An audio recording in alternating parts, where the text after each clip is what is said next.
Papo de Vila. Salve, salve, meu povo da vila. É terceira temporada, ela voltou. Aumenta esse som, Gida. Vamos comemorar que a criança tá de volta.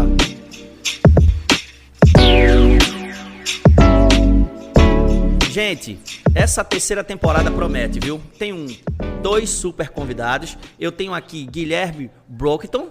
Seja bem-vindo, Guilherme. Obrigado.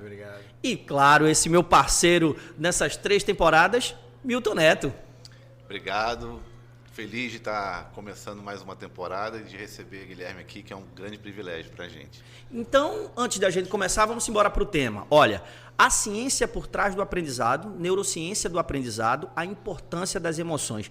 Guilherme, que tema, Milton, a gente já começa essa terceira temporada assim, dando uma porrada. Na verdade, foi um pupurri de tema aí, né? Foram vários temas ali para sugestão, mas assim, que é muito tema realmente, tem muito assunto, né, que pode ser discutido aqui, conversado nesse papo, e vamos deixar a Guilherme à vontade para poder passar tudo isso para a gente, né? Guilherme, primeiro se apresenta para a gente. O currículo é fraco, né? Fala um pouco aí do currículo, se apresenta para o povo do Papo do Vila. Beleza. Cara, eu vou falar assim, mas sem essa... Porque a gente que é cientista tem um currículo Lattes, né? Que é a história da vida da gente. Aí você chega lá, bota uma porrada de coisa que você fez e tal, para parecer bonito, para passar em concurso e tal. Mas na vida real o que interessa é que eu sou cientista, mas eu sou, além de tudo, educador, né? Pesquisador. Então eu comecei, eu sou físico, eu fiz física na graduação, e aí muito cedo eu vi que o meu barato mesmo era fazer a galera entender física. Eu não conseguia processar por que as pessoas odeiam física, e física é a segunda melhor coisa da vida. Então isso ficou mais na minha cabeça do que a própria física mesmo. Então eu e a física a gente se dá bastante bem, mas o meu lance era ensinar física. E aí eu tive um momento que mudou a minha carreira, que quando eu estava terminando a graduação, eu consegui a possibilidade de fazer um mestrado no Max Planck, que é o maior instituto de física do mundo, um dos maiores, para trabalhar numa parada super sexy da física, que é teletransporte, emaranhamento quântico, no laboratório do Anton Zeilinger, que ganhou o Nobel agora em 2023, eu acho, com teletransporte. Você vai para a Alemanha, né, com 6 meses antes para aprender alemão, esse glamour todo de ir para a Europa e tal, com tudo pago, para trabalhar num super centro de pesquisa. E no fim, cara, eu falei, não, eu não quero fazer esse troço não. O que eu quero é ser professor de ensino médio de escola pública. Foi lá na ponta da física. Lá e falei, cara, não, eu quero que meu negócio é fazer a galera gostar de física. Na época, o meu orientador ficou doido, cara. Chegou a ligar para meus pais, falou que eu estava perdendo o juízo, que eu ia morrer pobre. Uma parada muito horrível. Para educação, né? Pra educação. Foda, né? Mas eu falei, cara, eu vou e é o que eu quero fazer, né? E aí eu virei professor do ensino médio, escola pública, e aí mudou a minha cabeça para sempre, assim. E aí eu quis depois entender mais sobre aprendizagem, sobre a relação mesmo do ensino, da física, da ciência, né, de conteúdo científico. Aí eu fui para São Paulo, para a USP, fazer o mestrado, e aí não parei mais. Aí no doutorado eu já quis entender o cérebro, como é que dão as relações emocionais para a aprendizagem de conhecimento científico, que é o meu foco. Aí eu fiquei 2 anos nos Estados Unidos, no laboratório do Antônio Damasio, que é um dos maiores neurocientistas do mundo em emoção. E aí depois fiz meu primeiro pós-doutorado em neurociência e agora terminei o segundo pós-doutorado, mas já com neurociência da consciência. É uma parada mais cabulosa, assim. Agora, ô Guilherme... Não que o quântico, a física quântica não seja não também. explique. Não, mas consciência é uma parada sinistra, né? É mais cabulosa. Agora, vamos para o tema agora, né? Ô Guilherme, como a ciência comprova o impacto da emoção na aprendizagem? Como é que você consegue explicar isso? E já vou colocar Milton nesse bate-papo. É possível ver, Milton, depois da explicação de Guilherme, na prática, a gente que está no chão da escola? Começa contigo, Guilherme. Cara, a parada é a seguinte, a gente, socialmente, tem uma ideia muito equivocada que emoção e razão são separadas. Né? Você vai tomar uma decisão, você tem que estar frio, você não pode estar ali emocionado, porque senão você vai tomar a decisão errada. Né? Se a gente pegar culturalmente, você pega Jornada nas Estrelas, né? Você tem lá o Spock, que é um vulcano que não sente emoção, né? Então ele toma as decisões mais corretas, né? A nave lá, a Enterprise, está sendo atacada, aí está todo mundo desesperado, ele está frio, ele consegue ali, calculista. Então a gente tem muito essa ideia que essas coisas são separadas. Quando você pega o trabalho do Antônio Damasio, desse neurocientista, na década de 90, ele mostra o contrário. Assim, ele mostra que ele pega pacientes que tiveram um tumor no cérebro, algum tipo de derrame, e você desconecta a circuitaria cerebral que processa as emoções da circuitaria cerebral que processa o que a gente chama de cognição, pensamento, causalidade, tomada de decisão e tal. Então ele mostra que quando a emoção está separada da razão, é o oposto, você faz tudo errado. Você toma as piores decisões possíveis justamente porque não tem a emoção ajudando a razão a trabalhar. Então existe uma integração muito grande entre emoção e razão, mais do que a gente acredita. Quando você pensa na aprendizagem, aprender é isso. É você ser capaz de criar um modelo na sua cabeça do mundo que você vive. E aí, a emoção está o tempo inteiro, cara, em absolutamente tudo que a gente faz, tudo. Ela está em maior ou menor grau. Ela está aqui agora, com quem está preocupado aqui, como é que eu vou falar, o que eu pergunto, o que eu respondo. Eu falo palavrão demais, aí eu tenho que ficar aqui me segurando, porque eu não posso falar palavrão, porque aqui é uma escola, tem criança. Então, a emoção está aqui o tempo todo. Se a emoção for muito forte, eu sou capaz de ter um problema para falar que eu não teria se eu conseguir regular a minha emoção. Então, a gente foi vendo com o tempo que os processos educativos, sejam eles dentro ou fora da escola, a aprendizagem está sempre acompanhada da emoção. Por quê? A emoção afeta a maneira que você percebe o mundo. Se você estiver feliz, você tem uma namorada, e aí a sua vida está ali linda ali com ela, está tudo bonito. Pode estar um dia chuvoso, horrível, e você está super feliz. Ou seja, a sua percepção do mundo é moldada pelas suas emoções. Você termina com a namorada, se você gostava dela, né? Se você não gostava, você está em livramento. Mas se você não, se você gostava da mulher, você está numa praia, no dia mais lindo do mundo, e você está triste, aquilo ali está cinza. Então a sua percepção é influenciada pela emoção. Perfeito. As suas memórias são influenciadas pela emoção. Né? Você não tem comida melhor, eu posso ir num chefe Michelin estrelado, que o feijão que a minha avó fazia era imbatível. Se você pegar objetivamente, é muito pouco provável que o feijão dela seja melhor do que um cara que estudou a vida inteira para cozinhar. Mas, emocionalmente, a minha memória está ligada a isso. Então, se você chamada memória emotiva, né? É isso. Não existe memória que não seja emotiva. Uhum. Essa que é a grande sacada. A emoção está o tempo inteiro. Por exemplo, a sua atenção é ligada à sua emoção. Se você tiver com medo, você vai estar com muito mais atenção em coisas do dia a dia, que se você tiver de boa, você não tem. Você, sei lá, um cara em São Paulo andando com o celular na rua.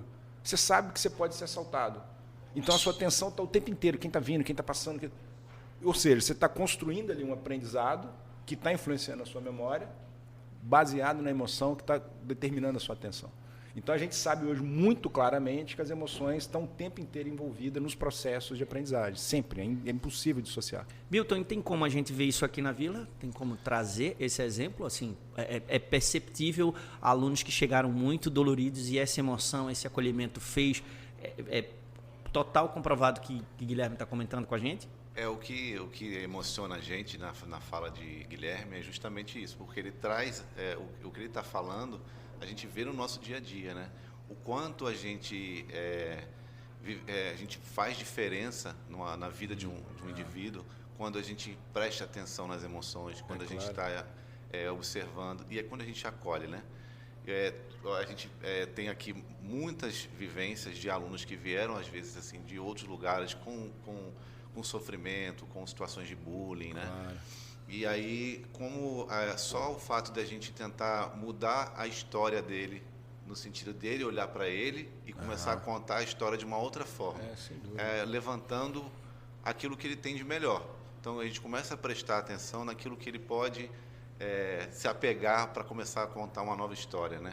Então, isso, assim, recentemente teve uma conversa com um aluno e a gente chamou ele já veio bem, assim, preocupado. Falou, poxa, esse aluno é um aluno que veio do mercado e estava com problemas emocionais e tudo.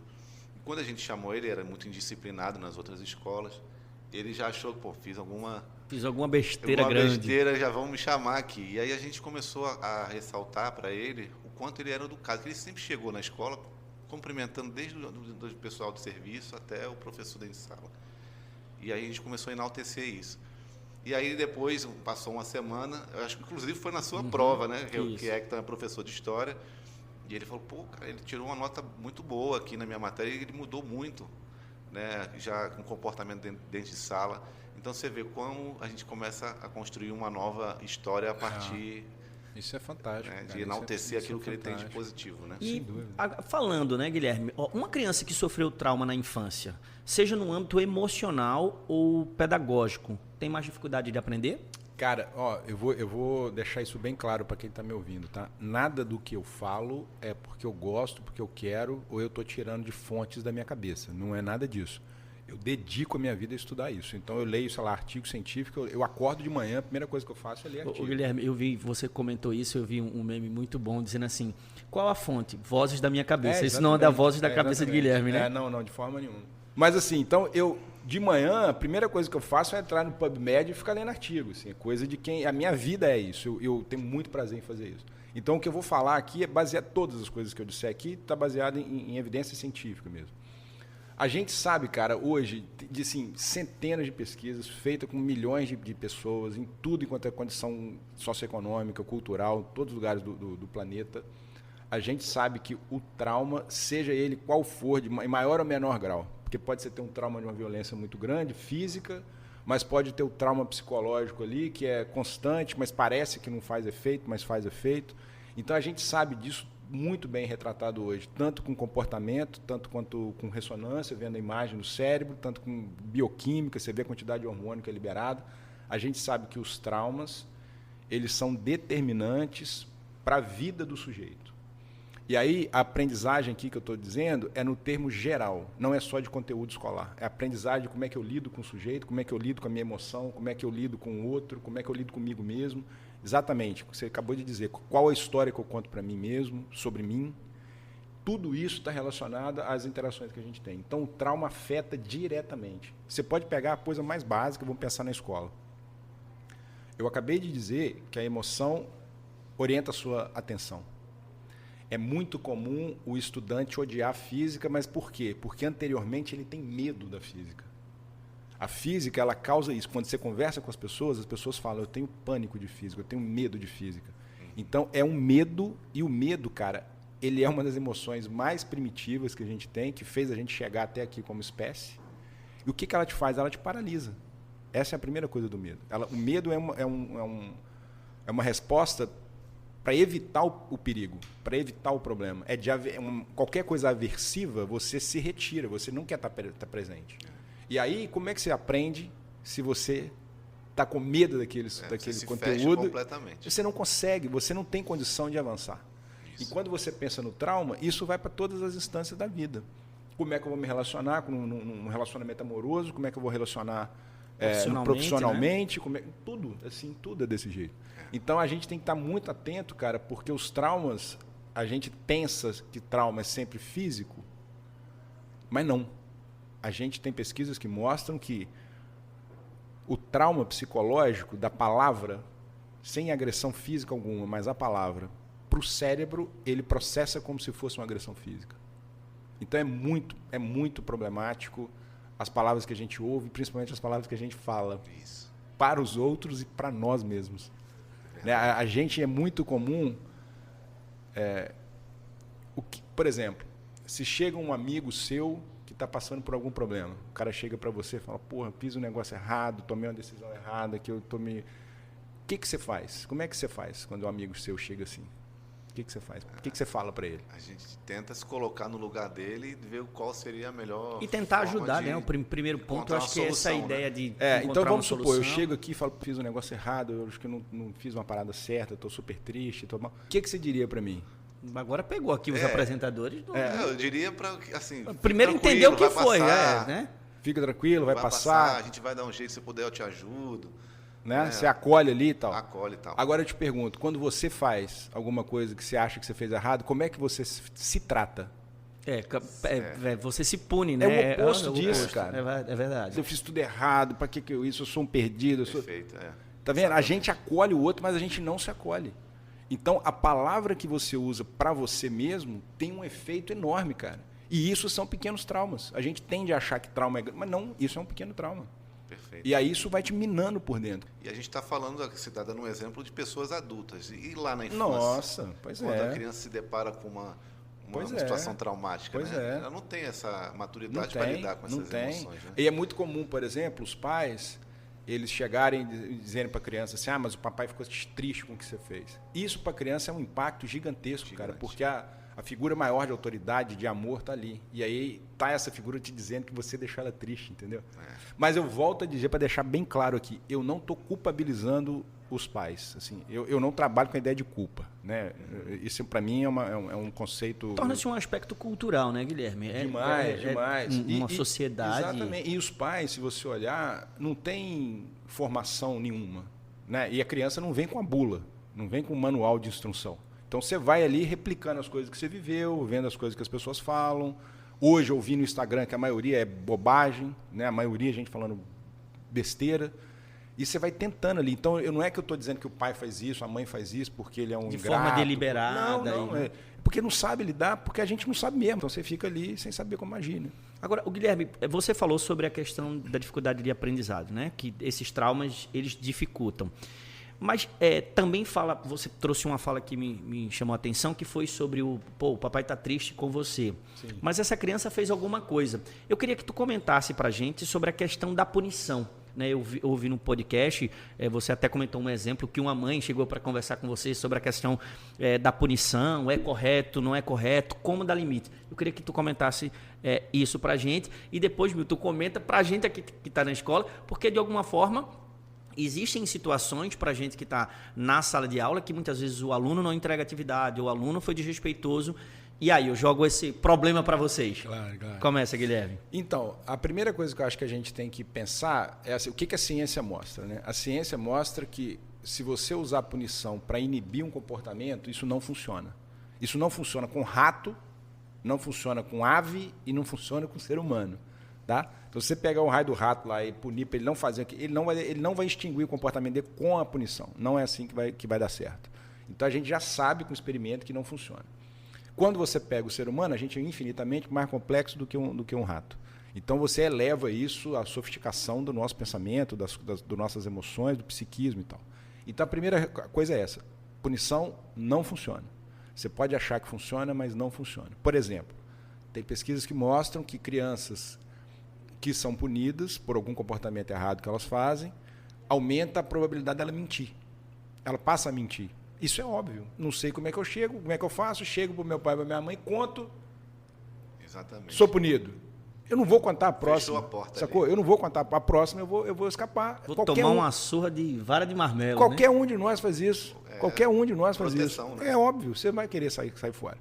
E, ao mesmo tempo, uma das pesquisas que eu acho que é mais relevante para a gente pensar, que a punição aumenta na criança e no adolescente o que a gente chama de ruminação, que são aqueles pensamentos repetitivos que você não consegue escapar deles. E esse é um dos preditores de problemas de saúde mental, de depressão, de ansiedade. Então, a punição não funciona, a gente já sabe disso. Onde é a saída? Para onde vem a saída? De novo, na pesquisa. Tem uma pesquisa super bacana, feita no sul dos Estados Unidos, com populações lá rurais que têm problemas enormes de obesidade, de abuso de droga, de violência e de problemas de saúde mental. Os caras analisaram lá quase 3 mil pessoas, com 10, 11 anos de idade, e depois foram olhar os 26 anos de idade. E pegaram medidas objetivas, assim, laudo médico de saúde mental, problema com a polícia, se foi fichado por algum tipo de problema, uso de droga, abuso de droga e obesidade. Pegaram esses 4... Álcool também, Guilherme? Abuso de droga e álcool. Né? Principalmente álcool. Então, você tem esses 4 medidas muito objetivas. O que esses caras viram? Pegaram as crianças com 10 anos, depois olharam com 26 anos de idade. 16 anos aí de intervalo. Os adultos de 26 anos, que tinham a menor probabilidade de estar obeso, ou usando droga, ou tendo problema com a polícia, ou tendo problema de saúde mental, eram justamente aqueles que a família mais conversava. A família onde não havia conversa, aumentava, sei lá, em 5 vezes a probabilidade de quando ele tivesse com 26 anos, ou ele estava obeso, ou ele estava usando álcool, ou ele estava com problema com a polícia, ou estava com problema de saúde mental. Então, a saída é a conversa, cara. A saída é sentar a criança ou adolescente, ele saber que ele tem um ambiente onde ele vai poder se abrir para falar o que fez de errado. Porque eles estão aprendendo como a gente está. A gente, depois de adulto, a gente passa a achar que a gente nunca errou. E você está querendo com a criança ou adolescente, sacou? Então, o caminho é acolher e conversar e entender. O Guilherme, também não seria, e aí eu vou usar o meu instrumento de trabalho que é a história, ao longo da história a gente tinha a criança como adultos em miniatura. Exatamente. Quando você pega, por exemplo, esses casamentos reais, eram meninas de 10, 12 anos que casavam com homens de 20 e poucos anos. Então a gente sempre viu na história, né, a criança como um adulto em miniatura. Claro. E depois, século XX, né, o final do século XX, ali, início do século XXI, é que vem essa onda dos direitos. Também é isso ou eu estou equivocado? Não tem dúvida. A infância passou a ser uma coisa recente socialmente. Mas se a gente olha que maneiro. A gente é o que a gente é como espécie porque a gente tem a infância muito longa, cara. A infância longa é um determinante de inteligência. Você pega ave. Você pega o corvo e pega uma galinha. O corvo é inteligente, cara. Vocês olham aí no YouTube aí, ó, corvo, tem fazendo, o bicho faz ferramenta, abre lata, o bicho é uma maravilha. E pega a galinha. Porque esses canos ali para trás não serve para nada, não serve para virar canja. A infância da galinha é a associação de galinhas já era. Não. Mas a galinha, a infância dela é muito menor que a do corvo. O corvo tem uma infância muito mais longa. E a gente, se olhar, a nossa infância é enorme. A infância vai até o final da puberdade, que é por volta de 12, 13 anos. A puberdade tem diminuído, tem chegado mais cedo por causa da obesidade, do sedentarismo. Mas a infância é muito importante. E a gente, socialmente, achava que não, que a criança já era um adulto, com 10 anos de idade tinha que trabalhar. Você vê isso hoje, gente mais antiga, quando você começa a falar assim, na minha época era melhor, significa que você está ficando velho. Você aceita isso. E aí a galera acha ótimo criança trabalhar muito, porque hoje a criança não trabalha. Criança não tem que trabalhar, cara. A criança tem que brincar. Exatamente. Se você vai querer que a criança aprenda responsabilidades da vida e tal, calma, só aguarda que está chegando. Aguarda que os problemas estão vindo. Você fica sentado aí que vai vir, você querendo ou não. Então a criança tem que brincar, não tem que ser um adulto. Agora, Milton, falando sobre a vila, que história é essa que a vila não pune e aqui tudo pode? Isso é verdade, isso aqui? Comente isso pra gente. É assim, só complementando essa fala de Guilherme, que é extremamente importante, né? A criança, assim, a infância é um verdadeiro laboratório da vida, né? Porque a brincadeira, ela faz realmente com que você experiencie emoções, vivências, frustrações, né? E que hoje um dos grandes problemas que a gente vive na sociedade é que a criança está brincando menos realmente. Está dentro de um quarto, vendo televisão, jogando videogame, que é uma outra situação, que é uma outra realidade, que você sai, se desconecta do que é real, né? Enfim.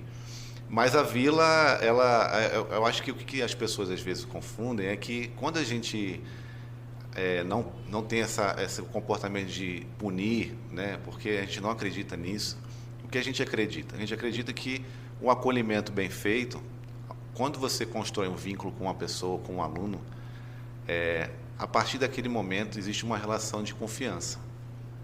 E aí, quando existe uma situação em que o aluno, ele, sei lá, escorrega no sentido de fazer alguma coisa errada, tem um comportamento errado, ele mesmo já se cobra, ele mesmo, poxa, eu estou quebrando uma relação de confiança com a escola, com o professor, com a coordenação, né?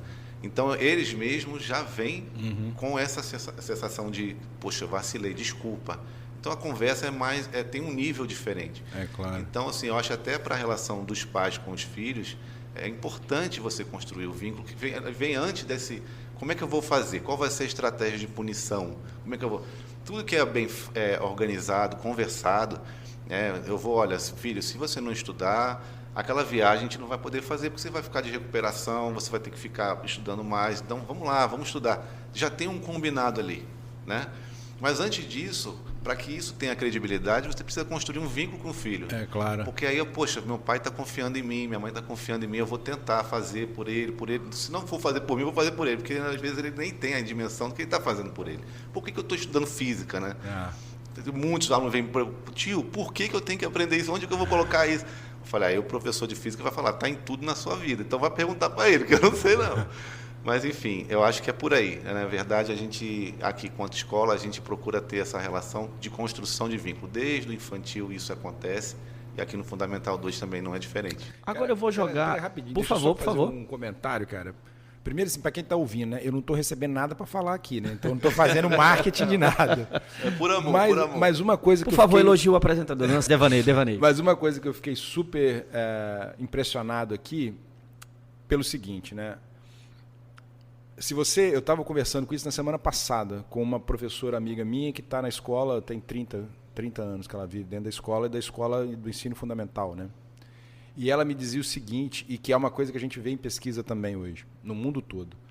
Ela me disse assim, Guilherme, o recreio nas escolas tem ficado cada vez mais silencioso, porque as crianças não brincam mais, elas ficam no celular. Verdade. Cara, isso, quando eu ouvi, eu falei, cara, é uma tragédia esse negócio. Isso. E aí, o que me chamou a atenção aqui foi isso, porque eu cheguei na hora do intervalo e tava aquela zoeira, cara, que é a zoeira mais saudável, que a criança tem que brincar. É a hora da criança gritar, berrar, correr. É a hora que ela tá criança, cara. E eu fiquei assim, eu fiquei emocionado mesmo. Assim, eu fiquei arrepiado. Eu falei, cara, que coisa sensacional. A molecada brincando, divertindo. E não tinha um celular, não tinha... E todo mundo ali, cara, super saudável, super... Eu achei isso sensacional, cara, sensacional. Agora eu vou jogar a feliz, pergunta, né, de ouvir isso, né? com certeza. Eu vou jogar a pergunta de 1 milhão para vocês. Eita. Todo mundo chegou a um consenso que é contra a punição.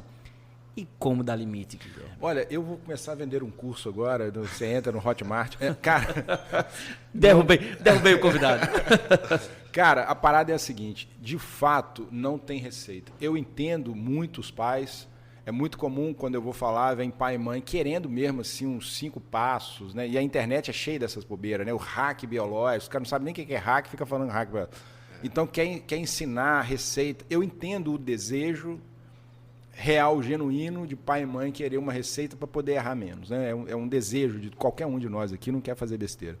E aí eu fico imaginando, né? Você quer que o seu filho, sua filha seja o melhor possível e tal.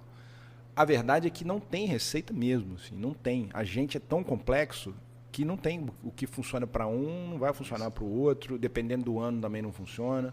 Então, a primeira coisa, a gente não tem receita. Contudo, a ciência te dá um cardápio de coisas. Então, um cardápio, dentro desse cardápio quer criar um filho saudável? Na boa, primeira coisa, evita a punição. Isso a ciência já mostra que não rola. A segunda coisa que a ciência mostra que é o que mais funciona é acolher o erro. Então, se você cria uma criança que ela entenda, você dá a oportunidade dela naturalmente entender as consequências dos atos dela, sem ser, eu vou te tirar o videogame porque você fez isso. Isso é uma punição, a criança vê como uma punição. Se a criança começa a entender, como você falou, que o fato dela fazer aquilo vai gerar a outra coisa como consequência, mas sem a culpabilização, é o começo da possibilidade de mudança. O limite se instaura desse jeito. Por quê? Quando eu digo que não tem punição, a pessoa imagina que eu estou falando que pode tudo. De forma nenhuma. A criança ela precisa entender os limites, o adulto está aí para isso. É simples. A criança, se puder enfiar o negócio na tomada, ela vai enfiar. Se você não quer que ela morra, você tem que fazer ela não enfiar ali. Isso. Então você tem que botar o limite. Agora, esse limite precisa ser feito dessa maneira, com acolhimento, com entendimento que a criança vai tentar fazer, porque a gente também precisa disso. As pessoas esquecem, cara. Para você se tornar um indivíduo, para você ter a sua alteridade, que é o que a gente chama, eu preciso negar o outro. Eu preciso saber que eu não sou a minha mãe, não sou o meu pai. É o momento que você tem o corte psicológico, quando a criança vê que ela não é a extensão da mãe e do pai. E ela fala, pô, eu posso fazer isso aqui. E na hora que ela pensa isso, é a hora que ela está virando gente, cara. Agora, porque ela pode estar querendo fazer um negócio que você não quer que ela faça. É óbvio. Mas aí é a hora de você ser adulto e dar uma segurada na sua emoção para poder acolher aquilo que a criança está querendo fazer. Se não for assim, qualquer limite vira uma punição. E aí, se você pune, vai dar errado. Não tem jeito, vai dar errado. Guilherme, desculpa entrar um pouco na sua intimidade. Você é pai, não? Não sou. Não é pai. Milton, e como é que dá essa relação? Você que é eu não tenho filho, mas como é que você lida com essa relação da não punição com a sua filha? Ela já está maiorzinha, e aí tem que respirar fundo. Muita coisa, viu? Como é que faz na prática? É porque, assim, como o Guilherme está dizendo, existe uma complexidade muito grande, assim, né? Porque cada caso é um caso, cada situação é uma situação, então você tem que ser rápido na hora que você vai avaliar como você vai se comportar. Mas assim, em casa, eu e minha esposa, a gente tem isso desde quando ela estava grávida, a gente combinou algumas coisas assim. A gente não acredita no castigo, não acredita no bater. A gente tenta sempre construir o aprendizado dela e as punições a partir do diálogo, né? Punições a partir de consequências, né? Uhum. Tira essa ideia de punição, mas a consequência para, né? Mas a gente está criando um monstrinho. Porque ela está criando a habilidade de discutir, argumentar, de argumentar. Óbvio. E aí a gente, às vezes, se vê assim, numa situação em que a gente tem que ceder. É claro. Porque ela vai construindo argumentos, né? Então isso é interessante também, porque a gente está ajudando a construir um ser. Você está criando um ser saudável, cara, pensante, sacou? Perfeito. Então segura a onda aí. Você não quer um filho bacana? Então segura a onda de ter que aguentar o argumento dele. Perfeito. Agora, só para deixar uma marca, porque você está querendo derrubar o entrevistado, né? Com esse negócio de você perguntando se eu sou pai, né? Mas isso foi muito bacana pelo seguinte, cara, é muito comum você ouvir, porque aí quando vai falar isso, geralmente pais e mães vieram de uma outra situação, né? Se você pegar... Minha avó era analfabeta, minha avó me batia com espada de São Jorge, eu ficava verde, cara. Ficava cheio de lista verde. Ela não tinha outro recurso, ela foi criada na roça, uma dureza da roça. E replica o que ela viveu. E replica o que viveu, né? Então, se você pegar, é muito comum que hoje pais e mães tenham passado por situações dessas, terem tido pais e mães que não eram capazes de dar carinho, que achavam que o ser bruto é o que funciona. Então, quando eu converso isso, é muito comum as pessoas falarem para mim assim, mas isso aí não serve de nada porque você não é pai. Você não tem filho. Muito bom, né? Você falar isso, Guilherme. Quer dizer, tira você do lugar de fala, né? Falou, você não é pai, então você não é capaz de falar isso. Então, o que eu gostaria que essas pessoas... Se esse pensamento veio quando você ouvindo isso, eu vou te fazer uma pergunta. Vamos supor que amanhã você é diagnosticado com câncer. Você vai procurar um médico que já teve câncer? Porque se ele não tiver tido câncer, ele não vai ser me cuidar, perfeito, ele não vai Guilherme, cuidar de mim. Você encontra o maior especialista que passou estudando a vida inteira, operou uma penca de gente, curou uma penca de gente, o cara fez doutorado fora, fez pós-doutorado, trabalho. Ele vive de estudar esse troço. Aí ele vai lá, salva uma galera, mas ele nunca teve câncer. Aí você fala, eu não vou me cuidar com esse cara não, porque esse cara não sabe o que ele está falando, porque ele nunca teve câncer. A ideia é a mesma. Exatamente. Eu me dedico a estudar isso de um jeito que um pai e uma mãe não dedicam, porque estão fazendo outra coisa, né? Então, esse argumento, as pessoas têm que dar um passinho para trás e respirar e falar, não, peraí. A gente, às vezes, escuta muito aqui, assim, eu vou tirar meu filho daqui porque eu tenho que dar pressão para ele. Ele tem que ser acostumado a levar, ser cobrado, ter mais conteúdo e tal. E aí a gente fala até isso, assim, você vai ensinar, por exemplo, teu filho a não fumar maconhas, colocando ele na boca de fumo. Exatamente, então, né? Cara. Então, vou colocar, ver se ele vai ele aguentar. não atropelar ninguém, dando um carro a ele para ele no meio da avenida, né? Claro. Ô Guilherme, você como acadêmico, um pensador de educação, emoção, está dentro da universidade. E dentro da universidade é comum ver muitos alunos que passaram em primeiro lugar, né? Em medicina, em direito, que desistem no meio do curso. Teve um caso aqui no Recife de uma moça que até... Prisca as eras, vou dizer minha idade agora, né? Que era um COVEST e que ela estava no último ano de medicina. Ela volta, faz literatura e ganha o primeiro lugar e ganha um carro, que aqui tinha um carro ali em 2008, 2009.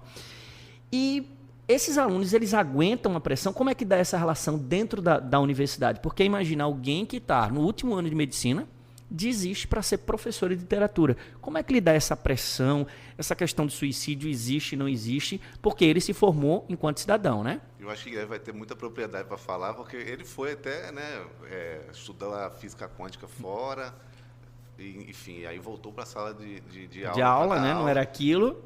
Mas por que, assim, na verdade, a pergunta é a desistência, né? Assim, chegou a um ponto que é igual correr uma maratona todos os dias, e você chega na hora da prova, você não aguenta mais, né?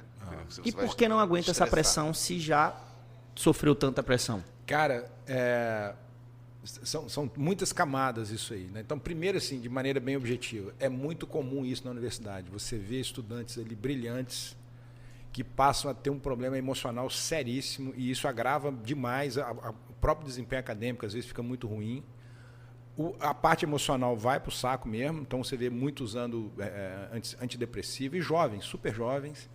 E isso é muito comum do cara tem alguma pressão ali social ou da família, em geral para fazer medicina. O cara não quer fazer aquilo. Então ele se mata ali de estudar. E, cara, eu já vi isso incansáveis vezes. Se você olhar, eu andei toda a estrutura da educação formal. Cheguei lá no pós-doutorado. Eu já dei aula no EJA, já dei aula na pós-graduação, tudo enquanto é lugar que você imagina, eu já dei aula. Isso eu cansei de ver. Vi na USP, vi na Unifesp, onde eu fui professor, na Universidade Federal de São Paulo, na UFABC. Cara, é batata. O moleque tá lá, passou aquela pressão enorme, pressão. O cara não aguenta. São raros os que aguentam. E volto a dizer, aguenta, mas aguenta sequelado. Se você for olhar a vida do cara ali no dia a dia, tá sequelado. E médico, então, nossa mãe, cara. Eu tenho uma quantidade de amigo meu médico, se você olhar a vida do cara, você fala, mano, que loucura é essa? Que loucura. Um abuso de droga do caramba, as pessoas não falam. Verdade. Enorme. Você pegar os cursos de medicina, USP, melhor do Brasil, o abuso de droga é absurdo. Por quê? Para dar conta desse troço que é irreal. Escape, né? Tem que ter uma saída, a gente é ser humano, cara. A revista POI até, eu acho que foi, não sei se abril, maio, falou isso, né? Que muitos médicos estavam cometendo suicídio sem intenção, porque horas de trabalho tomavam aquilo. E muitas vezes com depressão, pressão muito grande. E que não queria ser médico, foi médico pela família. Assim, uma matéria longa e assustadora. Agora, cara, tem um elemento social importante que amarra tudo que a gente está dizendo aqui, de punição. Porque se você olhar, isso é uma forma de punição. Isso. E é a ideia de, se você for forte, você suporta tudo. Isso é a pior coisa, cara. Isso é a pior coisa. E se você olhar, se você pegar a década de 80, 90, dos anos 2000, mas principalmente a década de 90, pega os filmes, cara. Todos os filmes, a imagem do macho alfa ali, né? O cara fortão, que aguenta tudo, suporta tudo, não sei o quê e tal. Eu sempre gosto de falar do Rambo. O Rambo é o exemplo clássico, né? Do cara que suporta tudo. É o cara... O Rocky Balboa. Mas, cara, o Rambo, no livro que deu origem, o Rambo se mata. Eu não sei se vocês sabem disso. Não sabia disso. O livro que dá origem ao Rambo, ele se mata. Porque na vida real é isso, cara. A pressão, o excesso, a dureza, ela causa sequela, cara. Se você pegar... Tem uma pesquisa que eu adoro, que é a NBA. Eu sou fã de basquete, joguei basquete a vida inteira. E a NBA é a liga de esporte de uma das mais profissionais do mundo, né? Tem uma pesquisa que eu acho fantástica, cara. Os caras pegam os jogadores que tiveram técnicos abusivos, assim. Olha que fera. Os caras mostram que os jogadores que tiveram técnicos abusivos, com essa ideia de eu vou te fazer ganhar de qualquer jeito e não sei o quê, a maioria, cara, joga 5, 6 anos a menos do que os outros. Ou seja, você diminui a carreira do cara. E o desempenho desaba. Então você pega lá no draft da NBA, você pega os caras que estão olhando o jogador desde o ensino médio e tal. Aí o moleque chega como uma super estrela, arregaça tudo e pega aquele técnico lá todo durão e tal. O jogador desaparece, cara. A habilidade dele some. O cara que você postava que ele ia ser o cara desaparece. Então é um equívoco a gente achar que a saída é a dureza, é a pressão.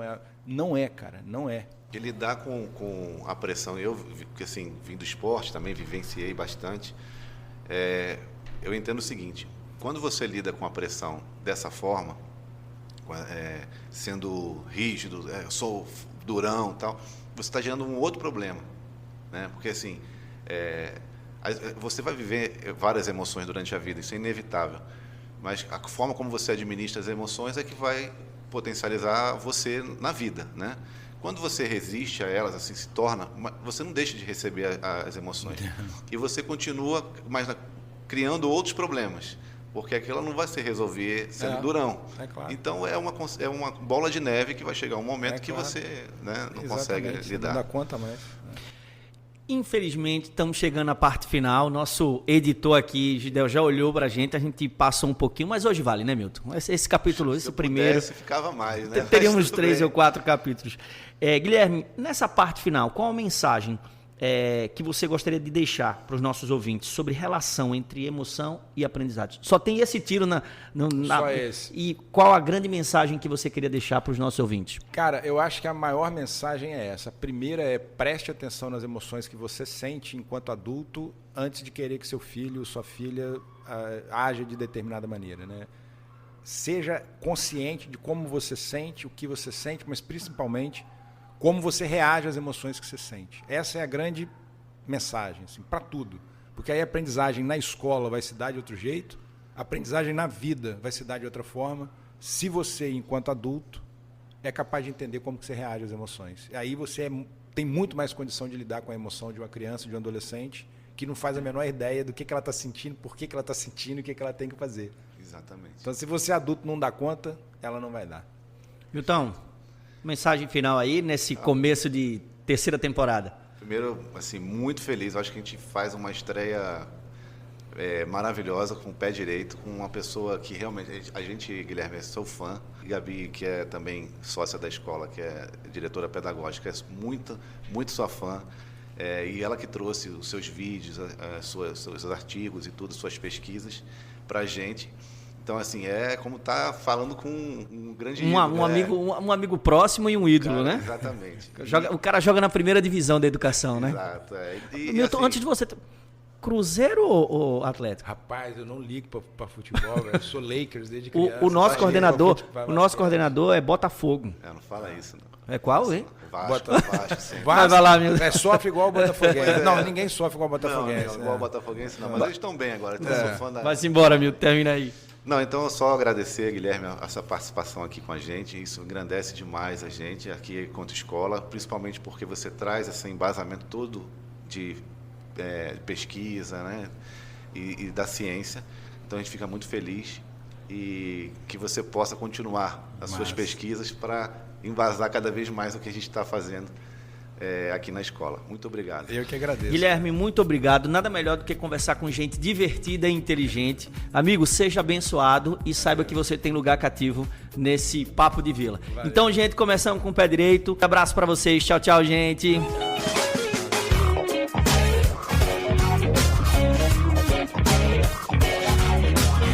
Papo de Vila.